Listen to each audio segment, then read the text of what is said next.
తాను ఎవరిని కించపరిచేలా మాట్లాడలేదని ఎల్బీనగర్ ఎమ్మెల్యే సుధీర్ రెడ్డి అన్నారు. తనను రాజకీయంగా ఎదుర్కోలేకే కేసులు పెడుతున్నారని మండిపడ్డారు. తనపై నమోదైన ఎస్సీ ఎస్టీ అట్రాసిటీ కేసును లీగల్ గా ఎదుర్కొంటానని చెప్తున్న సుధీర్ రెడ్డితో ఐ న్యూస్ ప్రతినిధి ఏవై స్వామి ఫేస్ టు ఫేస్.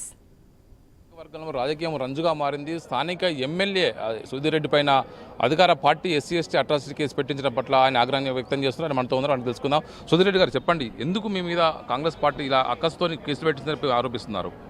అంటే గతంలో కూడా చేసినారు. గతంలో కూడా ఒక 2 years బ్యాక్ 2.5 years బ్యాక్ వాళ్ళు కొట్లాడుకొని నా మీద ఆరోపణలు చేసి మహిళలు అంటే గౌరవం లేదని అనేక రకాలుగా, ఎస్సీలు అంటే గౌరవం లేదని అదే అనేక రకాలుగా సామాజిక వర్గాన్ని అడ్డం పెట్టుకొని బ్లాక్మెయిల్ చేసే తత్వం వాళ్ళది. కాబట్టి మొన్న నేనేదో హనీమూన్ అని చెప్పేసి వాళ్ళకు ఆపాదించిన అని చెప్పేసి దాన్ని పట్టుకొని వాళ్ళు ఇంత రగడ చేస్తూ ఉన్నారు. కాబట్టి చట్టం ఉంది, చట్టం ముందరకు పోతాం. దాన్ని మేము అన్నది తప్ప లేదా అన్న సంగతి అక్కడనే కోర్టులో తెలుసుకుందాం. అలాగే పోలీస్ స్టేషన్ ఉంది, పోలీస్ స్టేషన్లో కేసు ఫైల్ చేసిండ్రు. విచారణ కోసం నన్ను పిలిస్తే నేను పోతా, స్టేషన్లో నా వర్షన్ నేను చెప్తా. దాని తర్వాత వాళ్ళు ఏ నిర్ణయం తీసుకున్నా దానికి సమ్మతమే.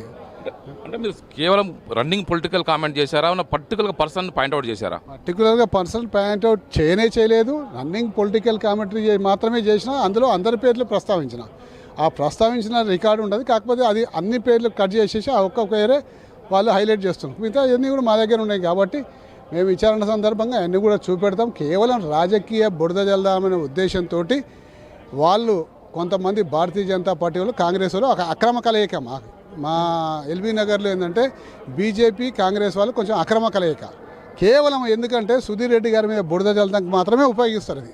కాబట్టి ఈ అక్రమ కలయికను బహిర్గతం చేస్తా. రాబోయే రోజుల్లో ఇటువంటి చిల్లర రాజకీయాలకు తావు లేకుండా ఎల్బీ నగర్ని మేము అన్ని విధాలుగా ముందుకు తీసుకుపోవాలని చెప్పి ప్రయత్నం చేస్తున్న తరుణంలో ఇటువంటి చిల్లర రాజకీయాలు ఉండకుండా కూడా భవిష్యత్తులో ప్రజలను కూడా అవేర్నెస్, ప్రజలకు కూడా ఇది తీసుకొస్తాం. దీని వెనక ఎవరి హస్తం ఉందని మీరు భావిస్తున్నారు? చెప్పినగా మధు యాష్కి గారు బీజేపీ నాయకులు కలిసి చేస్తున్న కుట్ర ఇది.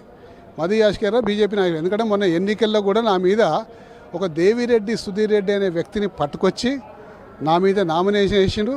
ఆ నామినేషన్ వేయించిన దాంట్లో భారతీయ జనతా పార్టీ కార్పొరేటర్లు, దానికి డబ్బు సహాయం చేసింది మధు యాష్కి గారు. సో ఈ విధంగా అక్రమ సంఘం నడుస్తుంది. ఎందుకంటే ఆ రోజుల్లో ఈ భారతీయ జనతా పార్టీ కార్పొరేటర్లు ఇద్దరు కూడా కాంగ్రెస్ పార్టీకి ఓటేయమని చెప్పి బహిరంగంగా చెప్పిన సందర్భాలు ఉన్నాయి. దాని తర్వాత బీజేపీ అధిష్టానం కొంచెం యాక్టివ్ అయిపోయి వాళ్ళ మీద టైట్గా యాక్షన్ తీసుకుంటామని చెప్పడం వల్ల లాస్ట్ 1 week భారతీయ జనతా పార్టీకి చేసిండ్రు. అంతకన్నా ముందు ఓపెన్గా కాంగ్రెస్ పార్టీకి ఓటేయింది, సుధీర్ రెడ్డిని ఓడగొట్టాలి అని చెప్పేసి వాళ్ళు చెప్పడం జరిగింది. మీరు ఏ విధంగా ఫేస్ చేస్తారు? దీనికి సంబంధించి ఏం తెలుసుకోవాలనుకుంటున్నారు?